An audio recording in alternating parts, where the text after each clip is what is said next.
ఏపీలో ఎన్టీపీసీ భారీ పెట్టుబడి పెట్టేందుకు ముందుకు వచ్చింది. రెన్యూవల్ సెక్టార్లో ఏపీ ప్రభుత్వ భాగస్వామ్యంతో కలిసి ఎన్టీపీసీ పెట్టుబడులు పెట్టనుంది. ఈ సెక్టార్లో ప్రాజెక్టులు పెట్టేందుకు 1,87,000 కోట్లు పెట్టుబడి పెట్టేందుకు ప్రభుత్వంతో ఎంఓయూ కుదుర్చుకుంది. ఈ పెట్టుబడుల ద్వారా రానున్న 25 ఏళ్లలో రాష్ట్రానికి 20,620 కోట్ల ఆదాయం రానుందని, 1,00,000 మందికి ఉద్యోగ ఉపాధి అవకాశాలు లభించనున్నాయని అధికారులు తెలిపారు. ఈ మేరకు ఎన్జీఎల్, ఎన్ఆర్ఈడీ, సిఏపీ మధ్య సీఎం చంద్రబాబు సమక్షంలో ఒప్పందం జరిగింది. రోగులకు 90% చికిత్స మండల కేంద్రంలోనే చికిత్స అందేలా చర్యలు తీసుకోవాలని రాష్ట్ర వైద్య ఆరోగ్య శాఖ మంత్రి దామోదర రాజనరసింహ పేర్కొన్నారు. మంచిర్యాలలో 360 కోట్లతో ఏర్పాటు చేస్తున్న సూపర్ స్పెషాలిటీ ఆసుపత్రికి భూమి పూజ చేశారు. ఈ సందర్భంగా ఏర్పాటు చేసిన బహిరంగ సభలో మంత్రి మాట్లాడుతూ ప్రభుత్వ ఆసుపత్రుల్లో వైద్య సిబ్బంది అందుబాటులో ఉండటం లేదనే మాట రాకుండా పనిచేయాలని వైద్యాధికారులకు హితవు పలికారు. రోగులకు 90% మండల కేంద్రాల్లోని ఆసుపత్రిలోనే జరగాలని తెలియజేశారు. ప్రతి మండలానికి 2 అంబులెన్స్లు రెడీగా ఉండేలా చూసుకోవాలని, ప్రతి 30 కిలోమీటర్లకు ఒక ట్రామా సెంటర్ ఏర్పాటు చేస్తామని మంత్రి వెల్లడించారు. ఈ కార్యక్రమంలో మంత్రి శ్రీధర్ బాబు, ఇతర ఉన్నతాధికారులు పాల్గొన్నారు. వాహనాల స్పీడ్ పెరిగిపోయింది, యాక్సిడెంట్లు జరుగుతున్నాయి. మరి ఎలాంటి చర్యలు ప్రభుత్వం తీసుకోవాలి? ఓ యాక్సిడెంట్ జరిగితే ఆ పేదవాని, ఆ కుటుంబాన్ని వారిని కాపాడుకోవాలి, ఆదుకోవాలంటే ఏం చేయాలి? ముందు అంబులెన్స్ల సంఖ్య పెంచాలి. ప్రతి మండలకు,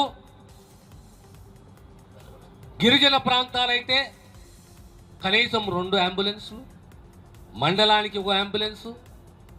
తెలంగాణ యావత్ రాష్ట్రంలో అంబులెన్స్ సుమారు ఇంకా 150-60 అంబులెన్సులు అవసరం. దానికి అనుగుణంగా ట్రామా సెంటర్లు, ఎమర్జెన్సీ డిపార్ట్మెంట్లో అవసరం. ఒక యాక్సిడెంట్ జరిగితే అంబులెన్స్ రానీకే అర్ధగంట, ఆ తర్వాత హాస్పిటల్ పోనీ ఇంకా అర్ధగంటనో గంటనో, అంత సమయంలో ఆ పుణ్యకాలం గడిచిపోతుంది.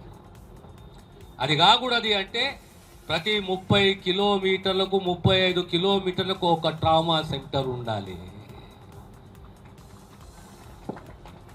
ఆ ట్రామా సెంటర్కు ఎక్కడైతే యాక్సిడెంట్లు ఎక్కువ అవుతున్నాయో ఆ బ్లాక్ స్పాట్లో అంబులెన్స్ 108 ఉండాలి. ఆ రకంగా తెలంగాణ రాష్ట్రంలో మొత్తం 74 ట్రామా సెంటర్లు ఏర్పాటు చేయబోతున్నాం. మంచిర్యాల ప్రాంతమే కానీ, కరీంనగర్ ప్రాంతమే కానీ, ప్రత్యేకంగా మంచిర్యాల ప్రాంతంలో, మంచిర్యాల నుంచి హైదరాబాద్ పోతే హైవే మీద ఎక్కడెక్కడ ట్రామా సెంటర్స్ ఉండాలి, ఎక్కడ ఎమర్జెన్సీ డిపార్ట్మెంట్స్ని ఏర్పాటు చేయాలి. మంచిర్యాలకు ఇంకే అవసరాలు ఉన్నాయి. ఈరోజు ఎన్సిడి అంటారు, నాన్ కమ్యూనికబుల్ డిజీజ్. అందులో ప్రధానంగా ఏది అంటే కిడ్నీ ఫెయిలియర్, రీనల్ ఫెయిలియర్ అంటారు ఇంగ్లీష్లో. ఇది ఎందుకు జరుగుతున్నది అంటే మన అలవాట్ల వల్ల మనం నష్టపోతున్నాము, మన కిడ్నీలు నష్టపోతున్నాయి. ఇంతకుముందు ప్రేమ్సాగర్ అన్న చెప్పినట్టు మాకు కనీసం ఇంకొక 20 డయాలసిస్ సెంటర్స్గా, డయాలసిస్ బెడ్స్ కావాలి. మాకు 10 ఉన్నాయి, 10 సరిపోతలేవు. నేను అన్నాను ఇంకో 10 తీసుకోవాలంటే లేదు, నాకు ఇంకా 20 కావాలి.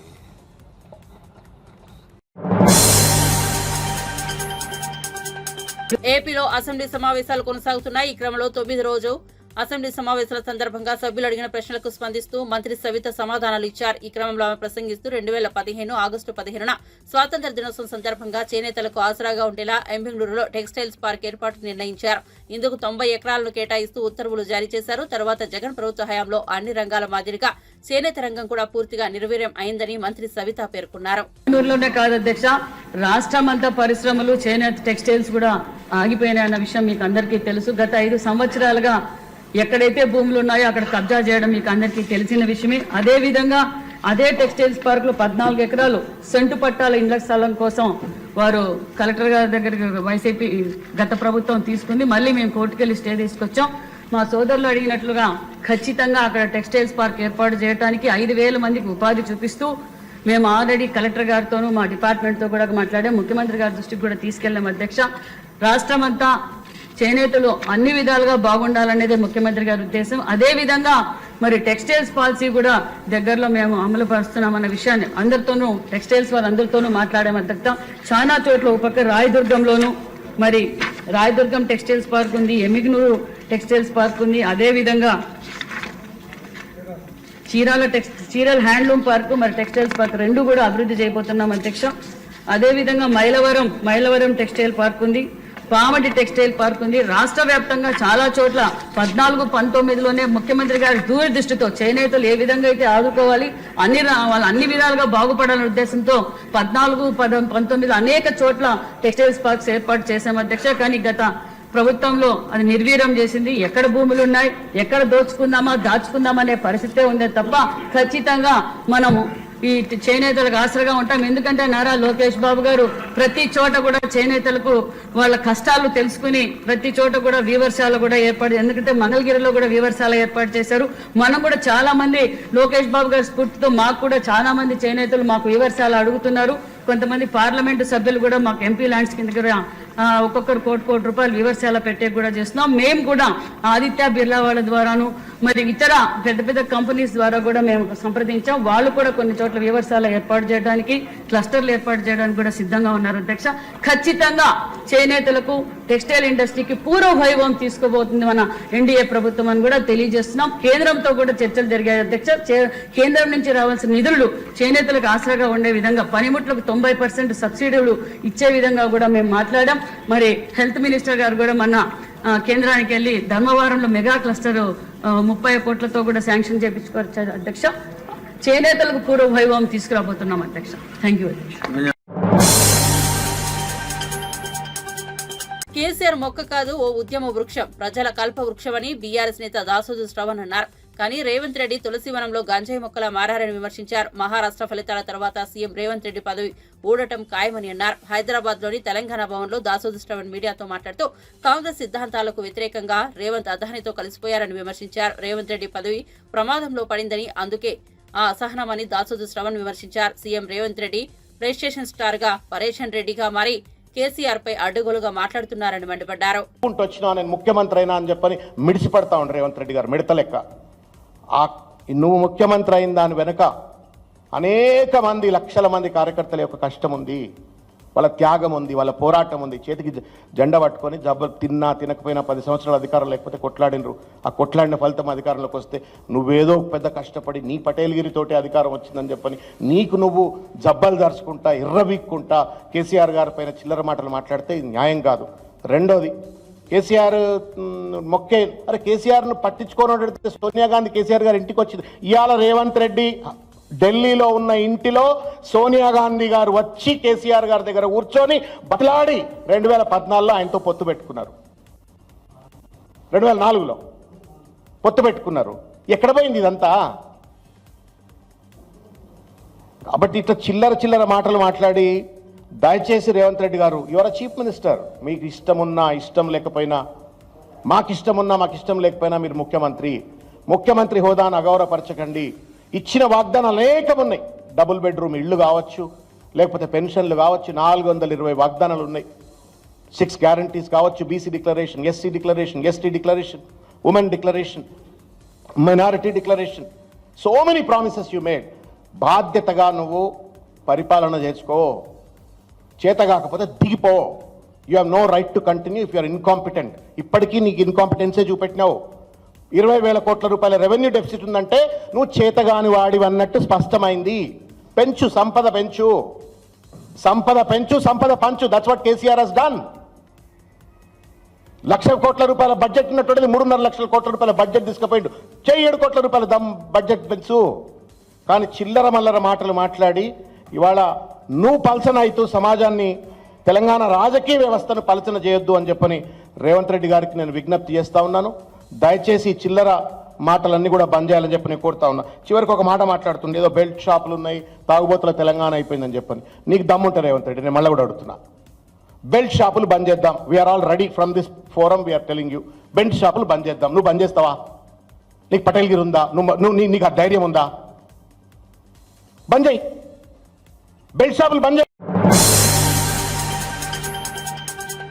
రాష్ట్రంలో అసెంబ్లీ సమావేశాలు జరుగుతున్న ఈ క్రమంలో అసెంబ్లీ సమావేశాల్లో మంత్రి పొంగూరు నారాయణ మాట్లాడుతూ కీలక వ్యాఖ్యలు చేశారు. గత వైసీపీ ప్రభుత్వం రాష్ట్రంలో చెత్తపై పన్ను విధించిన సంగతి తెలిసిందే. తాము అధికారంలోకి వస్తే చెత్త పన్ను రద్దు చేస్తామని ఎన్డీఏ కూటమి ఎన్నికల సమయంలో ప్రచారం చేసింది. ఈ నేపథ్యంలో చెత్త పన్ను రద్దు బిల్లును ఏపీ పురపాలక శాఖ మంత్రి నారాయణ అసెంబ్లీలో ప్రవేశపెట్టారు. ఈ బిల్లుకు శాసనసభ ఆమోదం తెలిపింది. ఈ సందర్భంగా మంత్రి నారాయణ మాట్లాడుతూ గత ప్రభుత్వం చెత్త సేకరణకు పన్ను విధించిందని అన్నారు. రాష్ట్రంలోని 40 మున్సిపాలిటీల పరిధిలో పన్ను వసూలు చేసిందని తెలిపారు. కలెక్ట్ చేయడం మొదలుపెట్టింది అధ్యక్ష. అయితే ఇక్కడ నెలకి 30 రూపాయల నుంచి 120 రూపాయల వరకు ఇళ్లకి, వాణిజ్య సముదాయాలకైతే నెలకి 100 రూపాయల నుంచి 10,000 వరకు. ఇక్కడ సంవత్సరానికి ఆస్తి పన్ను 50 రూపాయలు ఉన్నా వాళ్ళకు కూడా రోజుకు 1 రూపాయల లెక్కన 365 రూపాయలు చెత్త పన్ను వేశారు అధ్యక్ష. ఆస్తి పన్ను 50 రూపాయలే, కానీ చెత్త పన్ను మాత్రం 365 రూపాయలు చెత్త ప్రభుత్వం వేసింది అధ్యక్ష. అయితే నవంబర్ 2021 నుంచి జూలై వరకు మొత్తం వాళ్ళు 325 కోట్ల బిల్లు అయితే 249 కోట్లు యాక్చువల్ గా పే చేశారు. అయితే 2014-19లో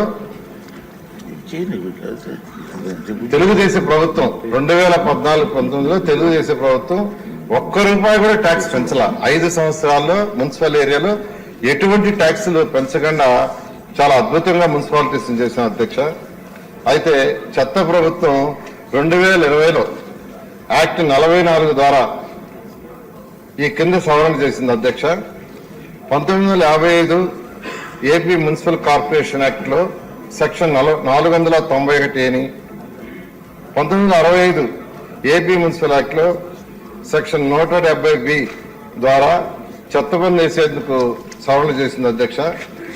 అయితే గత ప్రభుత్వంలో కొన్ని జిల్లాల్లో మహిళలు ధర్నా చేశారు అధ్యక్ష. చెత్త పన్ను తీసేయాలని ప్రజలు కోరితే వైసీపీ నాయకులు, మంత్రులు హేళన చేశారని కొన్ని మున్సిపాలిటీలో షాపింగ్ కాంప్లెక్స్ తీసుకుపోయి ట్రాక్టర్లో చెత్త వేశారు అధ్యక్ష. కొన్ని చోట్ల చెత్త పన్ను కట్టలేదని తాగునీరు ఆపేశారు. ప్రతి శనివారం వాలంటీర్లు స్పెషల్ గా చెత్త పన్ను కట్టాలని డ్రైవ్ పెట్టారు. ఇలా గత ప్రభుత్వం ప్రజల యొక్క అభిప్రాయం అవేమి తెలుసుకోకుండా ఇవన్నీ రుద్దటం వల్ల జరిగింది. అయితే మా నాయకుడు ఎలక్షన్లప్పుడు చాలా క్లియర్ గా చెప్పారు, ప్రభుత్వం రాగానే వెంటనే చెత్త పన్ను క్యాన్సిల్ చేస్తాం. రేవంత్ రెడ్డి తెలంగాణకు కాలకేయుడుగా మారారని, బాహుబలి కేసీఆర్ చేతిలో రేవంత్ రాజకీయ జీవితం పరిసమాప్తం కావడం ఖాయమని ఎమ్మెల్సీ పోచంపల్లి శ్రీనివాసరెడ్డి అన్నారు. తన కళాక్షేత్రాన్ని తెలంగాణ ద్రోహి రేవంత్ ప్రారంభించినందుకు కాళోజీ ఆత్మ క్షోభించి ఉంటుందని ఆవేదన వ్యక్తం చేశారు. కాళోజీ ట్రస్ట్ సభ్యులు వినతిపత్రం ఇద్దామనుకున్నా రేవంత్ సమయం ఇవ్వలేదని, కనీసం కవులు, కళాకారులను సన్మానించలేదని మండిపడ్డారు. ముందుగా కాళోజీకి రేవంత్ క్షమాపణ చెప్పాలని డిమాండ్ చేశారు. తెలంగాణ భవన్ లో మాజీ ఎమ్మెల్యే చల్లా ధర్మారెడ్డి, బీఆర్ఎస్ నేత వాసురెడ్డితో కలిసి పోచంపల్లి మీడియాతో మాట్లాడుతూ 2014లో కేసీఆర్ అధికారంలోకి రాగానే కాళోజీ ట్రస్ట్ కు 4.5 ఎకరాల భూమి, కళాక్షేత్రం నిర్మాణానికి 35 కోట్లు విడుదల చేశారని చెప్పారు. భవన నిర్మాణం 90% కేసీఆర్ హయాంలోనే పూర్తయిందని, కేవలం రంగులు వేసి ప్రారంభించారని రేవంత్ చెప్పుకుంటున్నారని మండిపడ్డారు. కేసీఆర్ గారు వరంగల్కు వచ్చి అక్కడ ఫౌండేషన్ వేస్తూ ఈ ఎకరం స్థలం కాళోజీ గారికి సరిపోదు, ఇది కొంచెం లోపలిగా ఉంది, మనం కాళోజీ గారిని గొప్పగా స్మరించుకోవాలి, గొప్పగా దీని యొక్క ఆడిటోరియం చాలా గొప్పగా రావాలంటే చాలా ఎక్కువ స్థలం కావాలని చెప్పి ఆ రోజు ఎక్కడైతే అగ్రవచారి యొక్క ఆ ఏరియాలో ఏదైతే ఉందో హన్మకొండ బాలసముద్రంలో 4.5 ఎకరాలు, బాలసముద్రంలో కుడాకు సంబంధించిన 4.5 ఎకరాలు మళ్ళీ టూరిజం డిపార్ట్మెంట్కు తీసుకొని అప్పుడు దీన్ని ప్లాన్ చేసేసి దాన్ని కాళోజీ గారి యొక్క ప్రాంగణము, కాళోజీ యొక్క ఆడిటోరియం, కళాతోరణం బాగుండాలనే ఉద్దేశంతో 4.5 ఎకరాలలో కేసీఆర్ గారు అప్పుడు శాంక్షన్ చేసి 35 కోట్ల రూపాయలు, ఆ రోజు 35 కోట్లతోటి స్ట్రక్చర్ వేయడానికి 35 కోట్లతోటి ఆ రోజు టెండర్లు పిలిచి ప్రారంభం చేసి దాని యొక్క పనులు ప్రారంభించడం జరిగింది. ప్రారంభించిన తర్వాత టూరిజం డిపార్ట్మెంట్ వాళ్ళు దానికి వాళ్ళకి కావాల్సినంత అంత పెద్ద ఆడిటోరియం కట్టేంత ఇంజనీర్లు కానీ, జనరల్గా టూరిజం వాళ్ళకి డిఫరెంట్ ఉంటాయి కానీ ఇంజనీరింగ్ విభాగం సరిగా లేకపోవడం వల్ల దానికి కొంచెం జాప్యం జరిగింది. దాని తర్వాత మేము కేటీఆర్ గారి దృష్టికి తీసుకెళ్ళి సార్ ఈ టూరిజం వాళ్ళ డిపార్ట్మెంట్ వాళ్ళు డిలే చేస్తున్నారు, వాళ్ళ యొక్క టెక్నికల్ టీం కానీ ఇంజనీరింగ్ టీం కానీ వాళ్ళకి సరిపోయేంత టెక్నికల్ లేదు. ఎందుకంటే దాదాపు 60-70 ఫీట్ల హైట్ ఉన్నటువంటి సింగిల్ సీలింగ్ ఆడిటోరియం కావాలి కాబట్టి దానికి వాళ్ళకు టెక్నికల్ సరిపోతలేదు.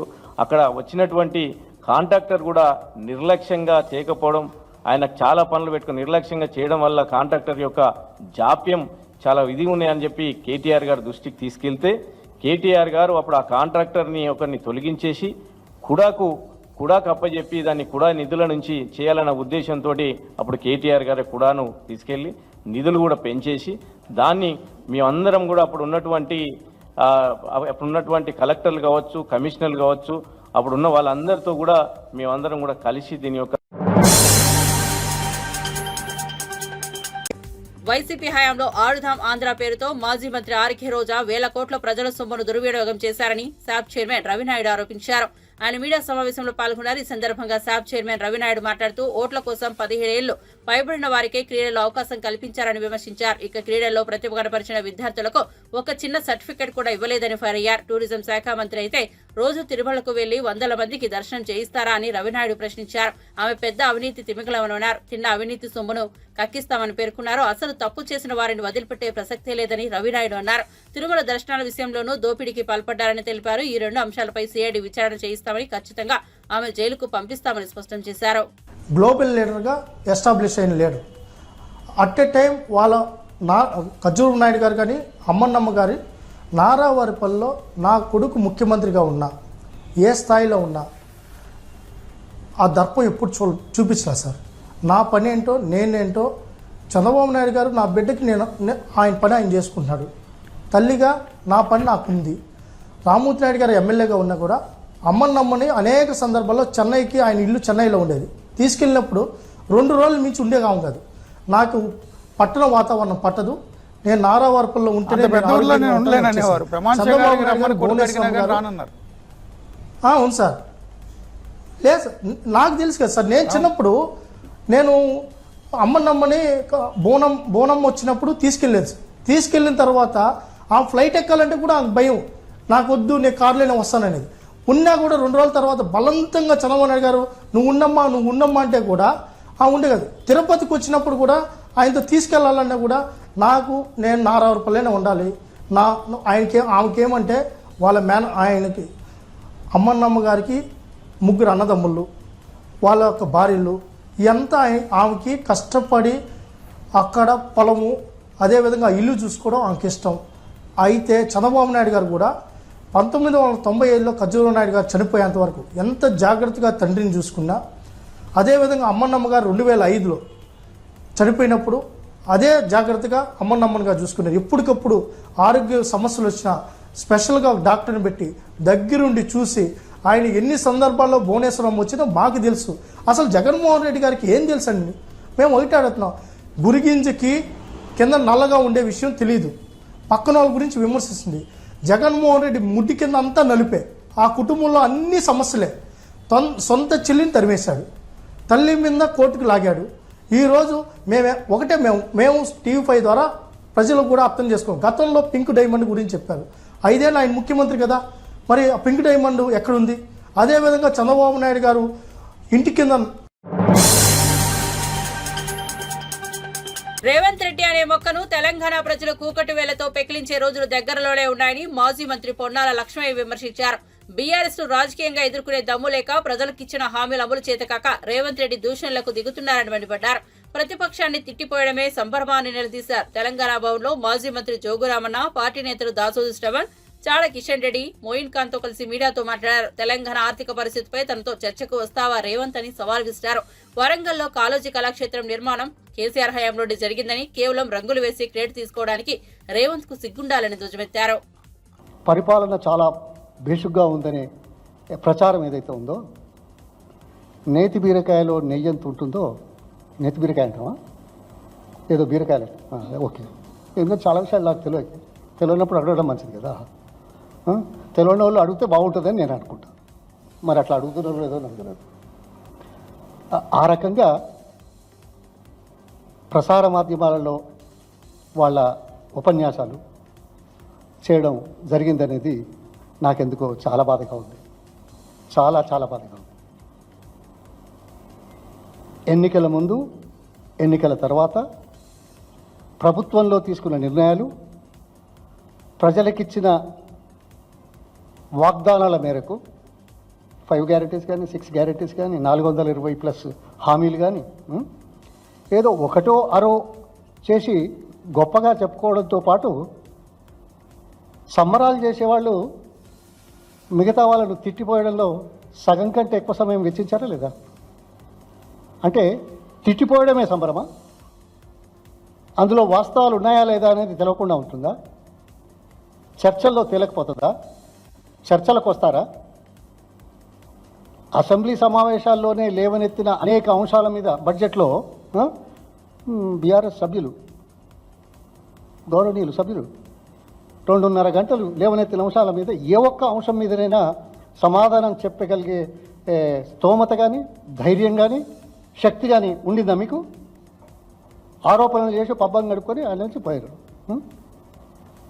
ఈ ఆరోపణలు చేసేవాళ్ళు ప్రజల అవసరాలను గుర్తిస్తున్నామని చెప్పేవాళ్ళు, చేయకుండా ఉండేవాళ్ళ ఉపన్యాసాలు వినడానికి, సభా సమయాన్ని ఇది చేయడానికి ఇంకా నాయకులు పోలా అక్కడికి. మీరు అసెంబ్లీలో అట్లనే మాట్లాడతారు, పబ్లిక్ మీటింగ్లో అట్లా మాట్లాడతారు, ఎవరైనా పిలిచి మాట్లాడినాక అదే మాట్లాడుతున్నారు. ఎక్కడ పోయినా అదే మాటలు కదా. వినడానికే రావాలా అసెంబ్లీకి? సిగ్గుండాలి కదా. బయట మాట్లాడడానికి, అసెంబ్లీలో మాట్లాడడానికి, బయట చెప్పిన దానికి, అసెంబ్లీలో చెప్పేదానికి తేడా ఉండాలా లేదా? లేదే. ఈ స్పీచ్లలో దురదృష్టం. ఎన్నికల్లో ఇచ్చిన హామీలు చేతకాక రేవంత్ రెడ్డి తిట్ల పురాణం అందుకున్నాడని బీఆర్ఎస్ పార్టీ సీనియర్ నాయకులు మాజీ మంత్రి హరీష్ రావు మండిపడ్డారు. దేవుళ్లపై ఒట్లు వేసి హామీలు నెరవేర్చకుండా మోసం చేశాడని మండిపడ్డారు. రేవంత్ రెడ్డి కాదు, ఎగవేతల రెడ్డి అని అభివర్ణించారు. మాట తప్పి పాలమూరు పేరు చెడగొడుతున్నారని తెలిపారు. వరంగల్ సభలో రేవంత్ చేసిన అసభ్య వ్యాఖ్యలను ఖండించారు. ముఖ్యమంత్రి అనే వ్యక్తి అలా మాట్లాడతారా అని ప్రశ్నించారు. మహబూబ్ నగర్ జిల్లాలోని కురుమూర్తి స్వామి బ్రహ్మోత్సవాల్లో మాజీ మంత్రి శ్రీనివాస్ గౌడ్, మాజీ ఎమ్మెల్యేలు ఆల వెంకటేశ్వరరెడ్డి, గువ్వల బాలరాజ్తో కలిసి హరీష్ రావు పాల్గొన్నారు. కురుమూర్తి స్వామికి ప్రత్యేక పూజలు నిర్వహించిన అనంతరం మీడియాతో హరీష్ రావు మాట్లాడారు. కనబడ్డ దేవుడి మీద, మసీదు మీద, చర్చి మీద ప్రమాణం చేసి రుణమాఫీ చేస్తానని చెప్పి రేవంత్ రెడ్డి మాట తప్పాడని గుర్తు చేశారు. 9 రకాల హామీలు ఇచ్చారు. నేను అనుకున్న రేవంత్ రెడ్డి గారు ఈ 9 ఒక్కటి కూడా చేయలే కదా, ఆ వరంగల్ చెంపలేసుకుంటాడేమో, రైతులను మోసం చేసినా నాకు ఇంకో ఏడాది టైం ఇయ్యో, 6 నెలలు టైం ఇయ్యో అని చెప్తాడేమో అనుకున్నా. రైతు డిక్లరేషన్లు ఒక్కటన్నా అయినాదే? ఏం చెప్పిండ్రు? ఇప్పుడైతే 10,000, మేమొస్తే 15,000 రైతు బంధు ఇస్తా అన్నాడు. పడ్డదా 15,000? రైతు డిక్లరేషన్ లో 15,000 రైతు బంధు అని రైతుల్ని మోసం చేసిండు. రైతు డిక్లరేషన్ లో అన్ని రకాల పంటలకు 500 బోనస్ అన్నాడు. బోనస్ మోసం చేసిండు. మొదటి సంతకం రుణమాఫీ మీద చేస్తా, రైతులందరికీ రుణమాఫీ చేస్తా అన్నాడు. సగం మందికి కూడా చేయలే. కౌలు రైతులకు ఎకరానికి 15,000 ఇస్తా అన్నాడు. ఒక్క రైతుకు కూడా రూపాయి ఇయ్యలే. రైతు కూలీలకు 12,000 ఇస్తా అన్నాడు. ఒక్క రైతు కూలీకి కూడా ఒక్క రూపాయి ఇయ్యలే. మొత్తంగా వరంగల్ రైతు భరోసాలో ఇచ్చిన 9 హామీల్లో ఒక్కటంటే ఒక్క హామీ కూడా అమలు చేయకుండా రైతుల్ని మోసం చేసినటువంటి నాయకుడు ఈ రేవంత్ రెడ్డి. ఇలా మహబూబ్ నగర్ పేరు చెడగొడుతున్నాడు. మహబూబ్ నగర్ జిల్లా ప్రజలు ఎంతో ఆత్మీయులు, ప్రేమగల్లోళ్ళు, మాట తప్పనోళ్ళు. కానీ రేవంత్ రెడ్డి అన్ని కూడా మోసం, దగ, మాట తప్పి పాలమూరు పేరు చెడగొట్టే ప్రయత్నం చేస్తున్నాడు. కురుమూర్తి దేవుడి మీద ఒట్టు పెట్టిన మాట తప్పుతాడే? కురుమూర్తి దేవుడి మీద పెట్టే కనీసం తప్పైందననే చెప్పాలి కదా. అది కూడా చెప్పనటువంటి వ్యక్తి ఇవాళ ఇంకేం మాట్లాడుతుండు? నిన్న వరంగల్లో సోనియా గాంధీ దేవత అంటున్నాడు, సోనియా గాంధీ తల్లి అంటుండు. మరి వెనకట ఏమన్నాడు అయినా తెలుగుదేశం ఉన్నప్పుడు? సోనియా గాంధీని బలిదేవత అన్నాడు. నీ నోటికి మొక్కాలే. ఏ రోటి కాడ పాట పాడతావు నువ్వు, ఏ ఎండకా గొడుగు పడతావు నువ్వు. అందులో ఉంటే బలిదేవత అంటావు, ఇళ్ళకి వస్తే దేవత అంటావు, రేపు ఇంకో దాంట్లో పోతే ఇంకేమంటావు నువ్వు. అంటే మాట తప్పుడే ఆయన డిఎన్ఏలో ఉన్నది, అబద్ధాలు ఆడడమే ఆయన డిఎన్ఏలో ఉన్నది, మోసం చేయడమే ఆయన డిఎన్ఏలో ఉన్నది. ఏ విషయంలో మాట మీద నిలబడ్డాడు? జార్ఖండ్, మహారాష్ట్ర ఎన్నికల తర్వాత తెలంగాణలో కాంగ్రెస్ ప్రభుత్వంలో న్యాయమూర్తి మార్పిడి తథ్యమని బీఆర్ఎస్ మాజీ ఎమ్మెల్యే ఎన్వీఎస్ఎస్ ప్రభాకర్ సంచలన వ్యాఖ్యలు చేశారు. నాంపల్లి బీజేపీ రాష్ట్ర కార్యాలయంలో నిర్వహించిన మీడియా సమావేశంలో ఆయన మాట్లాడారు. ముఖ్యమంత్రి రేవంత్ రెడ్డి తన పదవిని కాపాడుకునేందుకు తీవ్ర పాట్లు పడుతున్నారని, అందుకోసమే సోనియా గాంధీకి తనపై నమ్మకం కలిగించుకునేలా ప్రసన్నం చేసుకోవాలని నానా రకాలుగా ప్రయత్నిస్తున్నారని ఎద్దేవా చేశారు. సోనియా దేవత అంటూ ఆమె కాళ్లు కడిగి నీళ్లు నెత్తిమీద జల్లుకోవాలంటూ రాహుల్ దేశానికి సర్వస్వం అంటూ భజన చేస్తున్నారని చురకలంటించారు. నిత్యం కాంగ్రెస్ అధిష్టానాన్ని ప్రసన్నం చేసుకోవడం, కప్పం కట్టడంపైనే రేవంత్ కాలం గడుపుతున్నారంటూ విమర్శించారు. ఈ రాష్ట్రానికి రాహుల్ ముఖ్యమంత్రి, రేవంత్ ముఖ్యమంత్రి అన్నది పెద్ద ప్రశ్నార్థకంగా ఉందని చెప్పని నేను ఈ సందర్భంగా పేర్కొంటా ఉన్నా. ఈ రాష్ట్రంలో కాంగ్రెస్ పార్టీకి అవకాశం కలిగిస్తే అధికారం చేయమని చెప్పని ప్రభుత్వాన్ని అప్పచెప్తే రాష్ట్ర పాలన కొరకు రాజకీయాలు మానేశారు. రాష్ట్ర ప్రజల పరిపాలన కొరకు రాజకీయాలు అంతకంటే కూడా మానేశారు. ఇతర రాష్ట్రాల్లో ఎన్నికల ప్రచారం కొరకు వెళ్ళొచ్చు, కానీ ఇతర రాష్ట్రాల రాజకీయాల కొరకు, ఇతర రాష్ట్రాల్లో కాంగ్రెస్ యొక్క అవకాశాలు మెరుగుపరచడం కొరకు ఈ రాష్ట్రాన్ని ఒక ప్రయోగశాలగా కాంగ్రెస్ అధిష్టానం మార్చిందని చెప్పని నేను పేర్కొంటా ఉన్నా. కులగణన విషయం అంతే, రైతు రుణమాఫీ విషయం అంతే, ఇతర సంక్షేమ కార్యక్రమాలకు సంబంధించిన విషయంలో కూడా అంతేగా నడుస్తూ ఉంది. కానీ ఈ రాష్ట్ర ప్రజల కొరకు మాత్రం ఈ రేవంత్ రెడ్డి, ఈ కాంగ్రెస్ ప్రభుత్వం పనిచేస్తున్నట్టుగా లేదు అన్నది ఈ సంవత్సర కాలంలో చాలా స్పష్టంగా ప్రజానికానికి అర్థమైందని చెప్పని భారతీయ జనతా పార్టీ పేర్కొంటా ఉన్నది. ఈ సంవత్సరంలో ఈ కాంగ్రెస్ ప్రభుత్వం, ఈ ఇందిరమ్మ రాజ్యంలో రేవంత్ రెడ్డి యొక్క నాయకత్వంలో ఒక్క కొత్త రేషన్ కార్డు అయినా ఇప్పించారని చెప్పని నేను సవాల్ విసురుతా ఉన్నా. ఒక్క విద్యార్థికైనా డిగ్రీ పాస్ అయినటువంటి విద్యార్థికి ఫీజు రీయింబర్స్మెంట్ చెల్లింపు జరిగిందని సర్టిఫికెట్లు ఇచ్చినటువంటి దాఖలాలు ఉన్నాయా అని చెప్పని నేను అడుగుతా ఉన్నా. కొత్తగా ఒక్క అంగన్వాడీ కూడా ఈ సంవత్సర కాలంలో ప్రారంభానికి నోచుకోలేకపోయింది. ఇక పోతే ఆరోగ్యశ్రీ, ఈ రాష్ట్రంలో ఉన్నటువంటి ఏ ప్రైవేటు ఆసుపత్రి కూడా ఆరోగ్యశ్రీని అమలు చేయటం లేదన్నది చాలా స్పష్టంగా తెలిసిపోయింది. బకాయిలు, బిల్లులు కాబట్టి అమలు చేయటం లేదు కాబట్టి కనీసం అడుగుతున్నారా?